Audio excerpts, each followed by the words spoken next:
মদ্যপ অবস্থায় ছাত্রছাত্রীদের নিয়ে স্কুল গাড়ি চালানোর অভিযোগে আটক পুলকার চালক। ঘটনাটি ঘটেছে আসানসোল উত্তর থানার অন্তর্গত কাল্লা মোড় এলাকায়।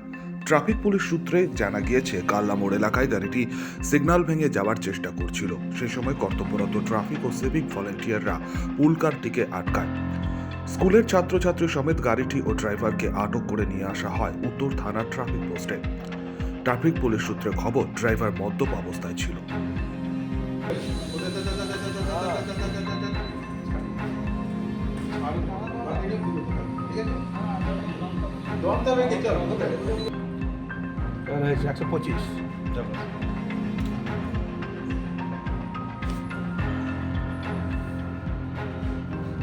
পুরানো স্টেশন থেকে যে রোডটা আছে কালামোড়ের দিকে, ওই রোডের দিকে যাচ্ছিল। জাস্ট এখানে যখন ওই টার্নিংয়ে যখন ওই যাচ্ছে আমাদের গোলাটার কাছে, তখন সিগন্যালটা কিন্তু লাল ছিল। লালটাকে অ্যাভয়েড করে ও পার হচ্ছিল, রেড সিগন্যালে পার হচ্ছিল। সেই সময় কী ছিল, আমাদের ঝাড়খণ্ড বাউন্ডে আমাদের সিগন্যালটা সবুজ ছিল, গাড়িটা রান করছিল। সেই সময় ও পার হচ্ছিল গাড়িটা নিয়ে। ঠিক আছে, হ্যাঁ মদ্যপ অবস্থায় ছিল। আমরা টেস্ট করলাম, এখন এটা দেখা গেলো যে হ্যাঁ 125% ও স্মেল পাওয়া গেছে। হ্যাঁ, আপনাদের যদি চোখ এড়িয়ে যেত তাহলে তো বড় দুর্ঘটনা। হ্যাঁ, আমাদের ছেলেরা যারা স্পটে ছিল তাদের তৎপরতায় আর কি ও বেঁচে গেছে এবং ছাত্রগুলোকে বাঁচানো সম্ভব। এরপরই খবর দেওয়া হয় ছাত্রছাত্রীদের অভিভাবকদের। এক অভিভাবক উজ্জ্বল গড়াই বলেন, বাচ্চাকে গাড়িতে তুলে দেওয়ার পর ওই গাড়ি চালকের হাতেই থাকে তার জীবন, ছেড়ে দেওয়া হয় তার ভরসাতেই। তবে এই ঘটনার পর তারা রীতিমতন এখন ভীষণভাবেই চিন্তিত। থাকি ঠিক আছে, এবার হঠাৎ ফোনে গেল এখান থেকে, আমাকে ফির ফোনের জন্য দৌড়ে আসতে হলো। সব কাজ ছেড়ে ফোনে কি বললো? ফোনে বললো যে এখানে আটক করা হয়েছে। কিসের জন্য? ড্রাইভার মদ খেয়েছিল। তো এইভাবে ধরুন যদি গাড়ি চালিয়ে নিয়ে যায় কি হতে পারতো? এগুলো তো খুব খারাপ জিনিস, বড় দুর্ঘটনা। এগুলো মা বাবারা তো পুরোপুরি ছেড়ে দেয় ওদের ওপরে। যতক্ষণ স্কুল টাইমটা ততক্ষণ তো টোটালি ছেড়ে দেয়। প্রশাসন যদি ধরতে না পারতো তাহলে তো বড় ঘটনা ঘটতো, হ্যাঁ ঘটতে পারতো, দুর্ঘটনা হতে পারতো। হ্যাঁ এটা তো ঘটতে পারতো।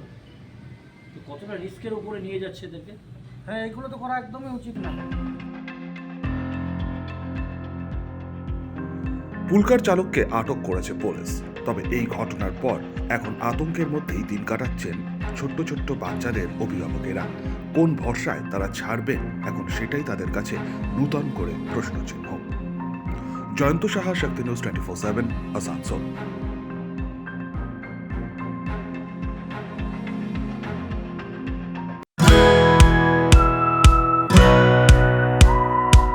খাই খাই করো কেন এসো বসো আহারে, খাওয়ার আজব খাওয়া ভোজ কয় যাহারে।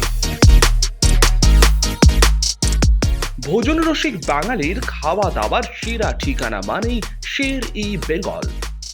Indian, Chinese, south Indian, continental ডিশের হরেক রকম সম্ভার এখন একই ছাদের তলায়।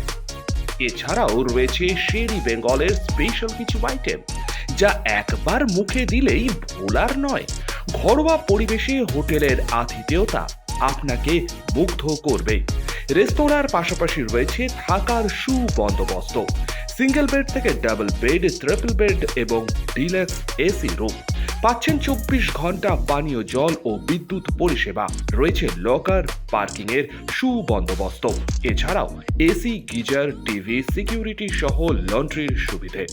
মিটিং বা যে কোনো সামাজিক অনুষ্ঠানের জন্য এখন নিশ্চিন্তেই আসতে পারেন শের ই বেঙ্গলে। Sher e Bengal, JP avenue, Sagarbhanga, SBI ব্যাংকের ঠিক পাশেই, দুর্গাপুর 713211। যোগাযোগ নম্বর 9609900511 অথবা 9775555222। শের ই বেঙ্গল, একবার আসলেই বারবার আসতেই হয়। কাজের প্রেশার, চাইছেন একটু রিল্যাক্স।